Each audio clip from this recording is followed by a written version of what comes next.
Do'stlar, hammaga xayrli kun, kech farqi yo'q. Bu videoni qachon ko'rishingizga bog'liq.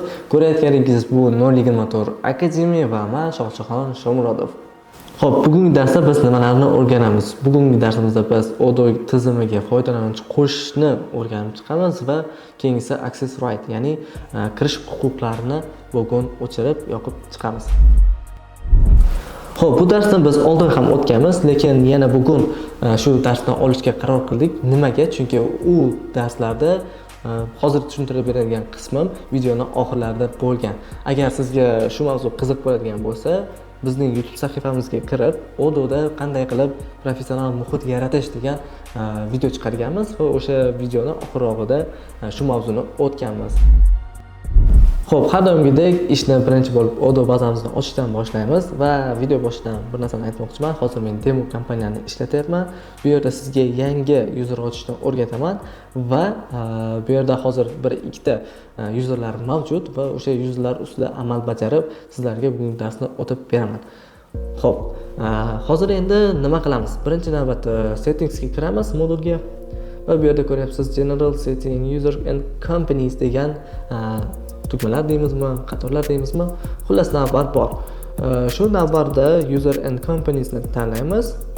Oldingi darsimda ham aytib o'tgandim, companiesni tanlaydigan bo'lsak, bu yerda biz kompaniya yaratishimiz mumkin. Agar userni tanlaydigan bo'lsak, foydalanuvchi yaratamiz. Bu yerda ko'ryapsiz, o'zida by default yaratilgan userlar bor. John Doe, Mark Demo, Michael Admin. Michael Admin administrator rolida, Mark Demo user rolida, John Doe esa u ham user rolida. Keling hozir administrator va user bular kimligini bilib olsak. Administrator bu butun boshli nastroykani o'zgartira oladigan inson. User esa unga taqdim etilgan maydonchada ishlay oladi. Ya'ni unga taqdim etilgan modulga kira oladi va login qila oladi, xolos. Administratorda imkoniyatlar cheklanmagan, userda bo'lsa imkoniyatlar cheklangan deb qisqacha ta'rif bersak ham bo'ladi bunga. Xo'p, keling sizlar bilan yangi user yaratishni o'rganib chiqsak. Chat burchakda yuqorisida e'tibor berayotgan bo'lsangiz, new tugmachasi bor va shuni bosish orqali yangi user yaratamiz. Xo'p, oldingi darsimizda biz sotuvchimizni test sotuvchi deb nomlagan edik. Bugun ham test sotuvchi bo'ladi. Sotuvchi deb nomlaymiz. Xo'p, loginga men o'zimni loginim, ya'ni o'zimni emailimni teraman.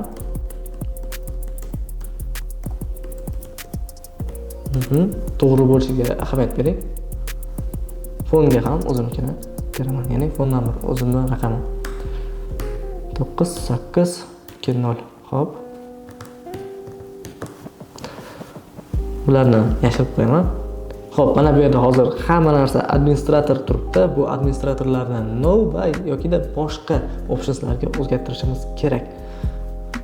Xo'p, keling men hozir birinchi navbatda o'zimga kerakli bo'lgan joylarni qoldiraman, administrator user roliga o'tkazaman va keraksizlarni no ga va boshqa optionslarga o'tkazib chiqamiz.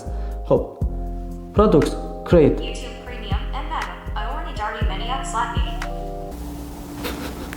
Ayollar dardi meni uxlatmaydi. Yo. Okay. Xo'p, bu yerda products create yarata olsin. Rolim aytmayman-ku. Rolimiz bugun sotuvchi rollarimiz. Xo'p. Contacts kerak emas. Export allowed. Xo'las, xo'p. Sales user all document, user own documents only. Point of sales taha user. Xo'p. Endi accountingni administratorni olib tashlaymiz. No qilamiz. Kirishi kerak emas. Manufacturingdan, ya'ni ishlab chiqarishdan ham no. Va bu joyni hozir men o'tkazib yuboraman, chunki ko'p vaqt oladi. Xo'p, sozlamalar mana shu ko'rinishda bo'ldi. Boy o'tkazib yubordim va siz uni ko'rmadingiz va sozlamalar qanday holatda bo'lganini men sizga ko'rsatmoqchiman.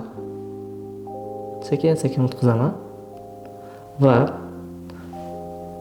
bu yerda e'tibor beryapsiz, sales own document only va point of sales user.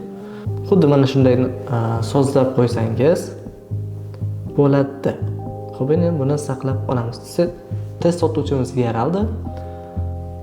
Va buni kod parollarini qanday qilib olishni oldingi darsimizda ko'rsatgan edim va o'sha darsimizni ko'rib bilib olsangiz bo'ladi. Nega buni hozir men ko'rsatmayman? Chunki bugun darsimiz faqat access right'ni o'rgatishdan iborat edi. Ya'ni kirish huquqini berishdan va yangi foydalanuvchi yaratishdan iborat edi. Xo'p, darslarimiz shu bilan tugaydi va keyingi darslarda ko'rishguncha sizlar bilan xayr.